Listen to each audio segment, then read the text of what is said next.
Hey guys, welcome back. So this is the Corsair Frame 4000D, the wood variant, and I must say I'm very impressed by this case considering the price point and what you get. So without further ado, let's dive into the details. Retailing at US dollars 109, let's round it out to 110. I think this package is really solid, and the word solid applies to everything on this case itself. The build itself is so solid, but there are many other things that makes it great value for money. One is the wood panel that many people like. So the wood panel is not just one that's placed inside here, it's actually easily detached, and then you can place back in, you just clip on, and there's no dust filter on here. The dust filter is after it's inside there, and you can easily detach as well. So let me put it back. Now, other than that, the front panels, the power, the USB, and are all here. It comes with USB 3.2 Gen 2 over here, which is really nice. I always appreciate cases that are like that. And what's even nicer is that it comes with the Corsair's RS fan, 4 of them. So that makes this case having great airflow. And you know what? The fan is also the only thing that I have issue with because of the very short cable. And typically a fan will have, if you want to daisy chain, the one that's connecting to the motherboard, which means it's the one that's connecting to the pins, will be at the longest end, while the rest are towards the middle.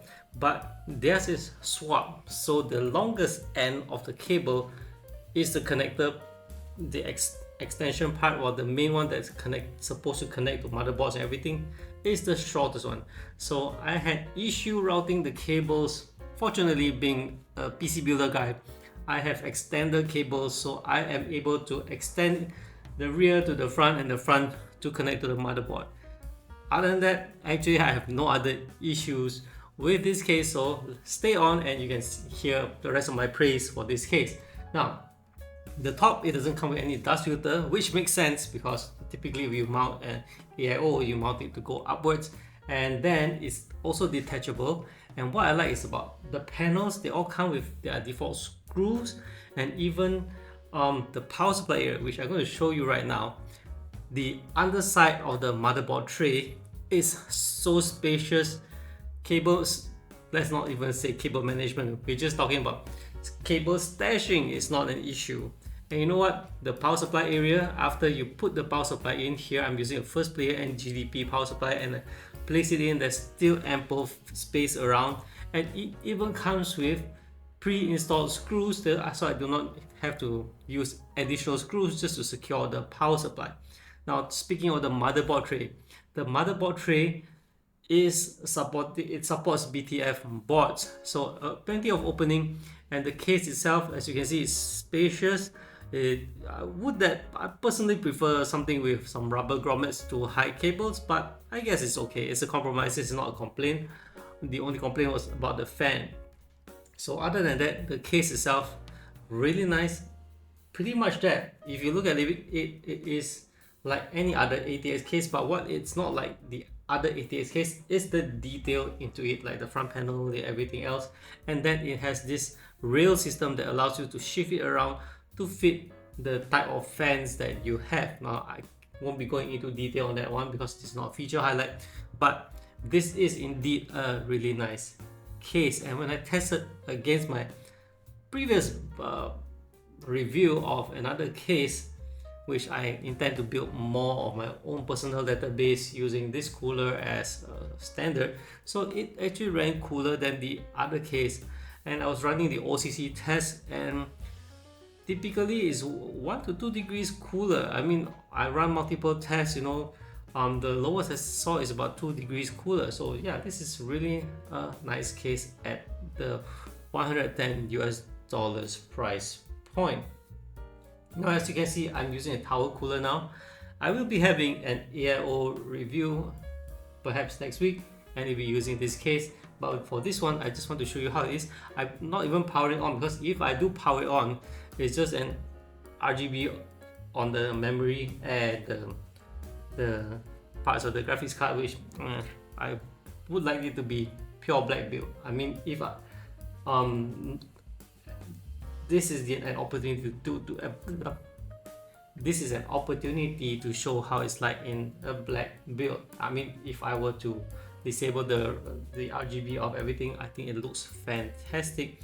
Speaking of which, I only have the glass panel, but you can actually have other forms of panel, and even the front can change to glass as well. This is the Corsair's frame design, so there's a bunch of other options available if you would like to change how the case looks and feels. So with that said, let's head over to the hand drone footage to show you more of what the case is.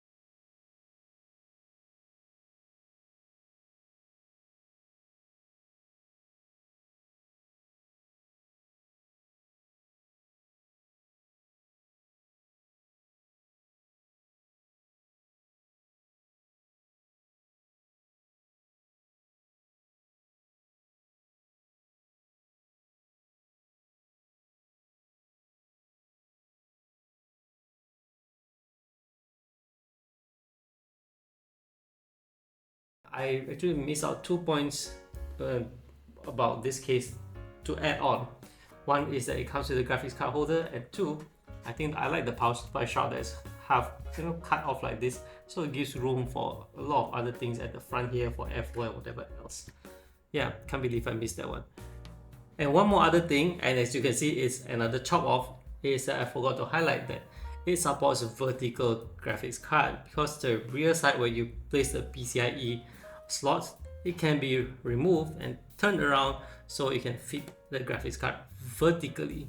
So alright, we come to the end of this video. Fantastic case. I wholeheartedly recommend it to others, and I intend to have this case as my official case for benchmarking CPU coolers, because it is just so nice. Nice airflow, the fans are satisfactory, and the beauty of the fans, although I don't like the cable, still the beauty of the fan is that it has no RGB. I think that's spares me a lot of headache to configure. And if you've seen, if you know me, my builds, I know I put RGB for videos and that, but personal builds are mostly non-RGB. I have various other builds around me right now that are without RGB, or at most with the memory, but yeah, memory is a bit difficult to disable, so I have a few kits of memory without RGB, but I'm digressing. So overall, really nice case. That's it for this video. Thanks for watching. I'll see you guys in the next one. Do remember to subscribe to my channel if you haven't. And with that said, bye bye.